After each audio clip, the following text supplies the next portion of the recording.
What's up, guys? Let me pause this. I didn't want that. I wanted to pause it.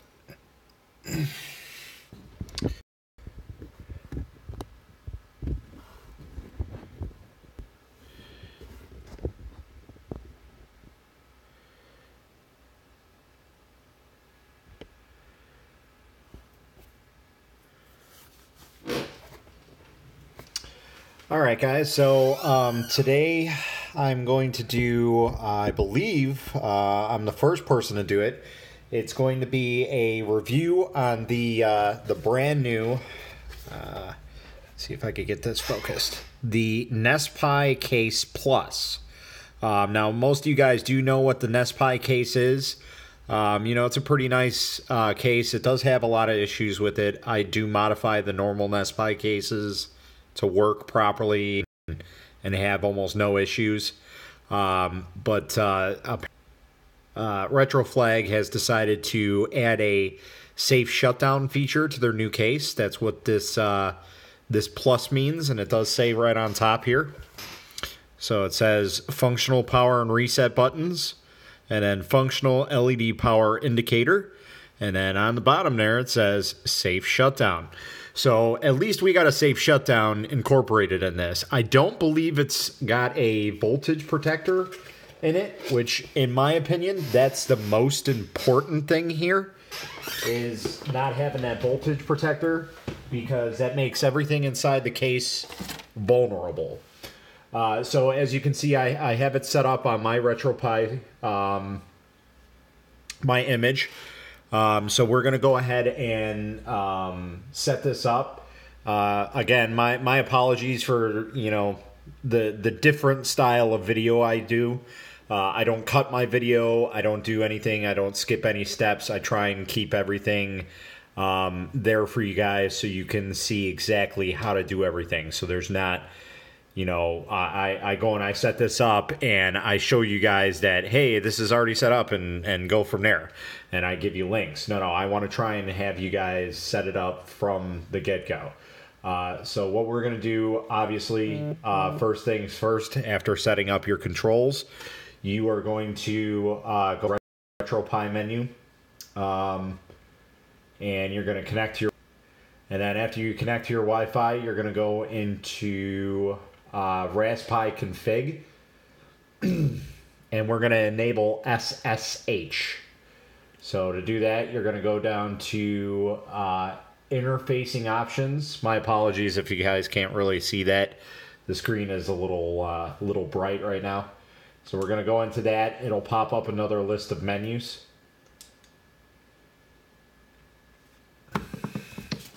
If it decides to work. When you scroll down here, it'll say, I believe it's the second one, enable SSH. We're not going to do that because I already have it enabled. So once you go ahead and enable it, it'll bring you back out to this menu. You just back out, and then you have it set up, ready to go for your script. Now, inside of the Nespi case is this little instruction manual. There is a GitHub link inside of it. You guys can read that. I probably should have provided a link. Maybe I'll edit it at the end of this. But there is a GitHub. My apologies for my awesome cameraing. There's a GitHub link. All you have to do is go ahead and follow that. Now inside the case there is a switch on the PCB board that you want to turn on. It's it's on the off position out of factory, because I guess they don't want people to blow up the Pi or something. I don't know. So I actually did not do that, so we're going to go ahead and do that really quick. We're going to turn it on. And you should be able to get inside of the system pretty easily. Yeah. So we're going to go ahead and turn that on. And it might turn off the system. I'm not sure. So when I turned it on, as you can see, there's no LED. So yeah, it took the power out. So even though it said to turn it on, you probably shouldn't have. So anyway, we're gonna leave that on. Like, I'm awesome at doing these videos. Like I was just telling somebody, it's never a dull moment when I make these videos. But anyway, let me detach you guys a second from my mounting. And we're going to go on to my laptop here. My awesome old laptop. What did I do? So, let's go ahead. Apologies for my awesome cameraing. But if you guys are wondering, this is the safe shutdown. So everything is all set up.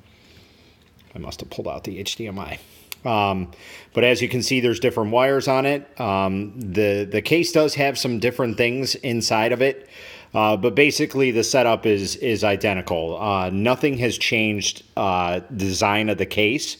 The only thing that they did differently, instead of having stickers on the bottom, they actually imprinted or embossed, whatever you want to call it, the logos of everything. So that at least makes it look a little bit nicer in my opinion. So, I mean, they did a little bit of up work on it. So let me see if this thing's going to be working for me now.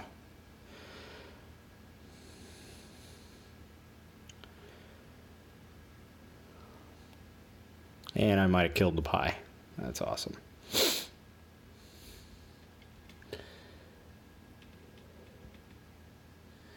Because it's not recognizing HDMI for some reason. Now, I have been having issues with my TV, so it could be that too. So let's try this again.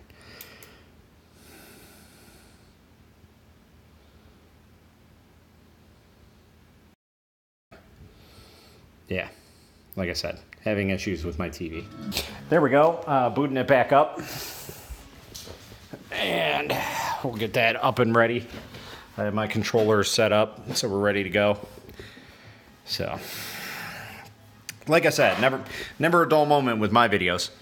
Okay, so I entered in the GitHub information, and it's basically going to bring you to this page. Now, there's multiple things here. There's safe shutdown, install, recall box. So that's actually kind of nice that they have a recall box specific one. So that's nice for people who use recall box, because I'll be honest, the one that I use, the James White, I'm not 100% sure it works on recall box, because I know it does use some different stuff on that. So, but we're just going to be using the RetroPie one, because that's all we need. So first one I'm going to do is I'm going to click on the README, and we're just going to scroll down. So it says, okay, so it does say, turn the switch to safe shutdown.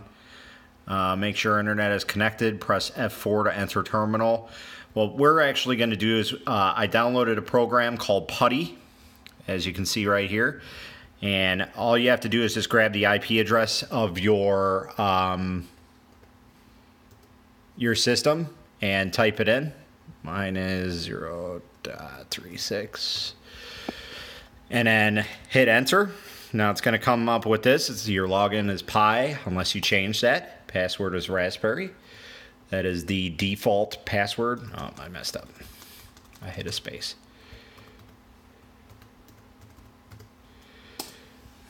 Okay, so now it's going to start up with this. It tells you all your information about your free space and your CPU and your IP address and whatnot.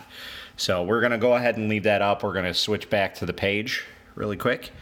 And apparently here you can type in the command.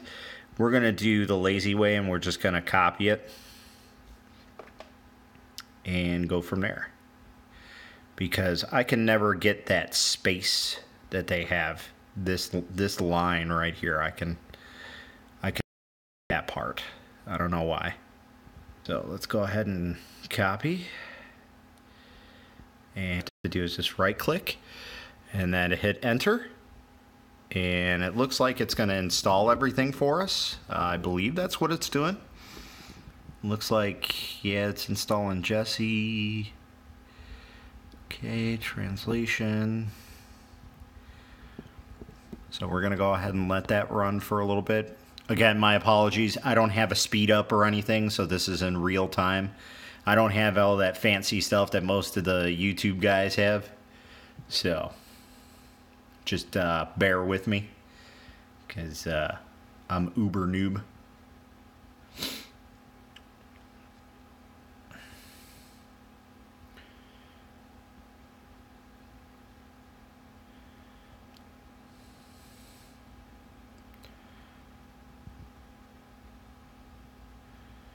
Okay, so it says file etc.rc local configured RetroPie case installation done, will now reboot after 3 seconds. But we're going to stop that reboot. We're going to power it off because we got to turn on the safe shutdown switch. So let's go ahead and do that really quick.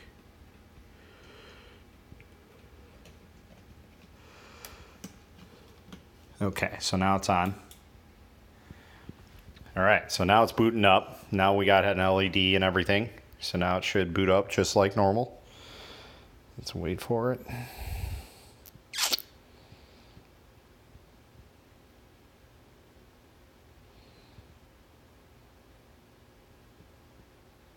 Apparently something is off because it's not working. It should be.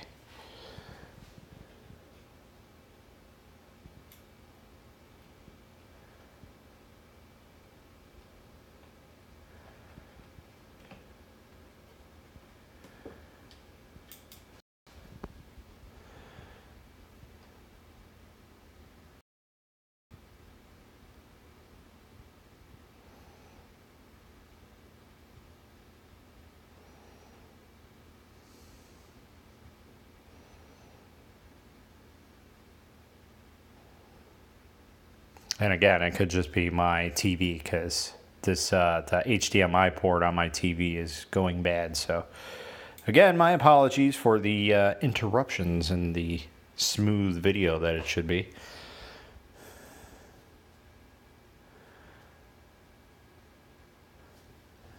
All right, let's switch to different ports. I probably should have done all this beforehand, but whatever. You guys can bear with me. So let's go to HDMI 3. I'm going to go ahead and power that down.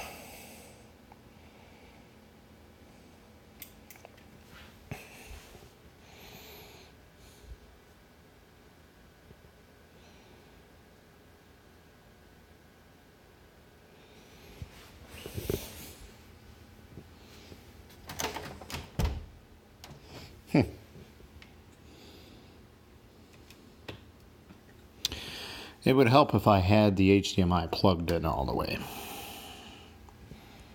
Like I say, never a dull moment. All right.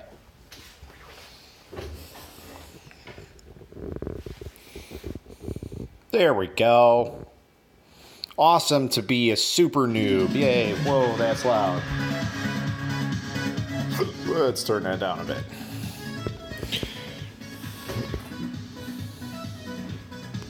All right, so let's go back over here. Awesome viewing angles, sweet, yay.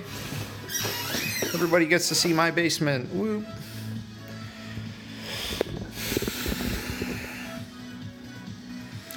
So, and that's, I believe, pretty much.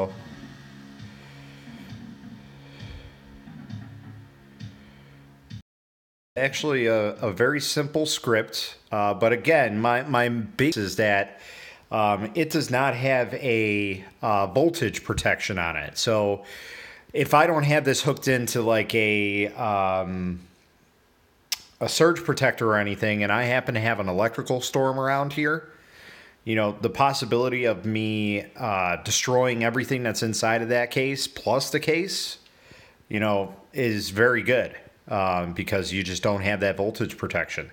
And then also if something happens to go wrong with the power supply and it's sending more voltage than what it should be because it's got its own regulator to put out 2.5 amps, you know, it could possibly blow the entire system. I will say I'm using a Canakit 2.5 amp power supply, which I decided to purchase from somebody because I hear a lot of issues with the Canakit. I personally don't like the Canakit. I use a even heavier duty 5.1 volt 3 amp power supply. But as you can see, there's no voltage sign whatsoever. Here, we'll even go into...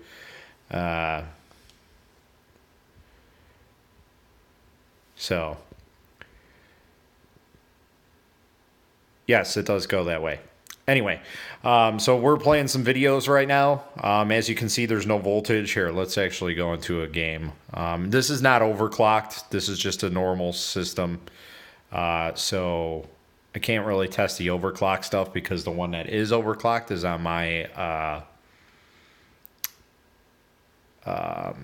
tablet. So let's play a game that would possibly take a lot. Here, this is probably going to be really buggy, but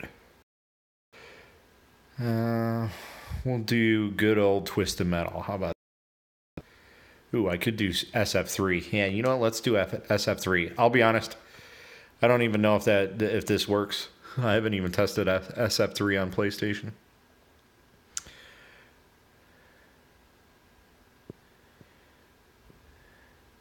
No, I guess it works.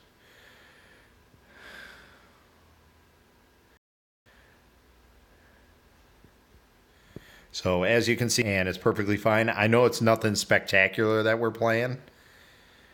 Mike, yes, that does go for all electronics in the home. Obviously, I'm going to go with Akuma because Akuma Max is my username. And sure, we'll just pick whatever. And I'm going to be getting my ass whooped right out the gate because I'm doing this one-handed, so for your enjoyment. So that's pretty much it. I know a lot of people were asking about the power supply issue. I have a power supply I can hook up and just verify, but as of right now, it's running perfectly fine on a 2.5 volt. I'm sorry, yeah, a 5 volt 2.5 amp power supply. So for those people who are wondering, if they got Canakits or whatever, that's the Canakit works just fine. There's no issues. As you can see, there's no power voltage warning. So let's back out of this game. And I'm going to walk over and try the actual safe shutdown just to verify. So I'm going to try and do this in one step if I can. Let's see if we can. I got to set up my camera on an angle to where it does it. Gets both. Never prepared for stuff like this.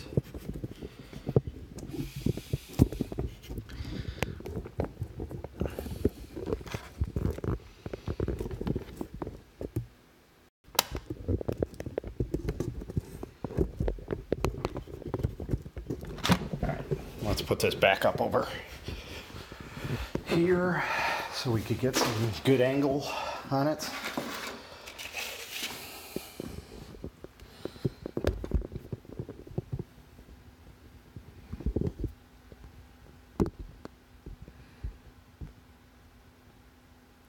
My apologies for the awesome cameraing I'm doing today.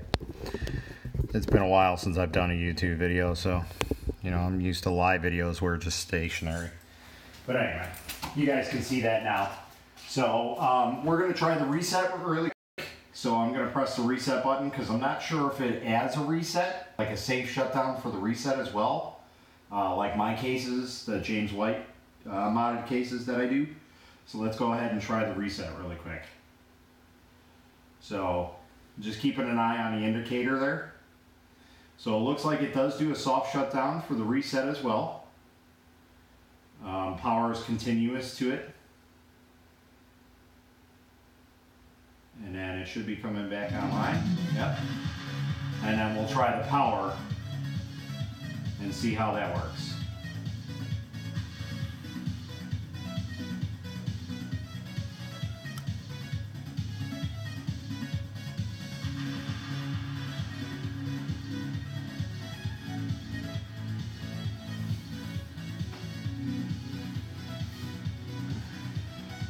Now I don't have to wait till it gets to the main menu. I can do a safe shutdown from here. Because as long as it runs all the scripting and everything, and it's already an emulation station, you can shut it down. So so now it's back up. So we're gonna do a safe shutdown. If you guys can see those lights, so those should stay on for a little bit, and then it should shut it down like 5 seconds or so, 5-6 seconds. So let's go ahead. If this was a normal Nespi case and I hit that power button, it would instantly turn off the power. So this will stay on for a little bit. So let's try it. So we have a safe shutdown script running. Obviously you don't see my scripts because I removed them. It is a little shorter than I expected, but it does safely shut it down. It's not an instant kill power. For those asking, it does work as it's intended. The only thing that it does not include is a voltage protection as far as I can see. Again, I'm not too electronically inclined on how to do things. There are some other chips on here that I've tried searching information about them and I have no idea. So there's possibility that it does have a voltage protection. I'm waiting for somebody who's a little more knowledgeable in electronics to confirm that for me. As of right now, it works as intended. So if you're looking for a Nespi case that works well, the new Nespi cases are definitely something you want. If you want something with a little more beef, I will still be selling the James White soft shutdowns.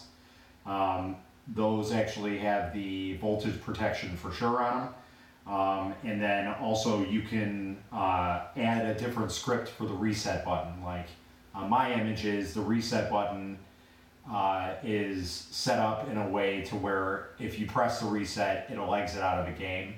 You can also set it up as a regular reset as well, but that's how I have it set up. So I hope you guys enjoyed this. This is my proper review, honest review of the Nespi case. Personally, I think it's a really good case. It is a good bang for your buck. I think they're going for 25 bucks right now. Unfortunately, Retro Flag on Amazon only had 5 available last time I checked. It was 2 days ago, so I'm pretty sure they're all out of it. I do have these 5 shipped because, you know, I'm not Amazon. I can't provide free shipping like that. If you guys got any questions or anything, please don't hesitate to ask me, and I'll try and get to you as soon as I can. So thanks for watching, guys. You have a good night.